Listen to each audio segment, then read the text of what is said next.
Evan and I have been in Porto, Portugal for the last month. Here's a recap of our last 2 weeks in Porto. Adjacent to the Crystal Palace Gardens, the Romantic Museum is a recreation of a 19th century mansion. It showcases a variety of paintings and antiques. You get free admission to the museum with the purchase of a Porto card. Entry is also free on Sundays. We also visited the Church of Santa Clara, which was built in the 1400s and then designated a UNESCO World Heritage Site in 1996. The entry fee is €4 per person, which gives you access to the main floor as well as the balcony of the church. They recently completed an extensive renovation to restore a lot of the detailed carvings and other decorations all around the church.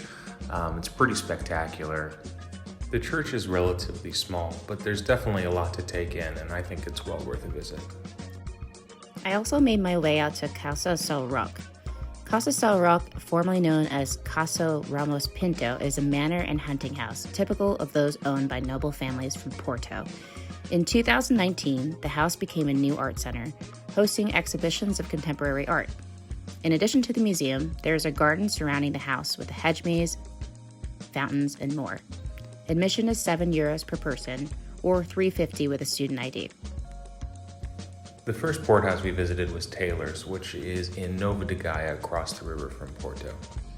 The tour we did costs €15 per person and included an audio guide of the cellar as well as a tasting of 2 of their ports, a dry white port and a late bottle vintage. The audio guide was fine, but the garden where they did the tasting was really nice, and we even had some peacocks and chickens to entertain us.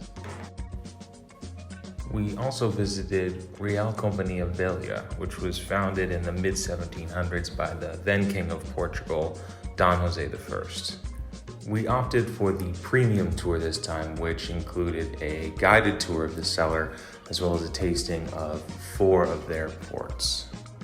We really enjoyed the tour. The tour guide answered all of our questions. We found it really informative, and the wine was really good too. On one of our last days in Porto, we took the train from São Bento station to Pinhal, which took about 2.5 hours. We did a minibus tour at Quinta das Carvalhas, which didn't provide much information, but made up for it with amazing views. The tour cost $12.50 each and ended with a tasting of 2 of their port wines. After a quick lunch, we visited Quinta de Foss. A lovely guide gave us a tour of their barrels and aging cellars, and then we did their classic tasting. This included an olive oil tasting and a sample of 5 wines, a white, a red, and 3 ports, white, tawny, and ruby. We really enjoyed our time in Porto and will miss walking around this beautiful city. We look forward to visiting again, hopefully in the near future.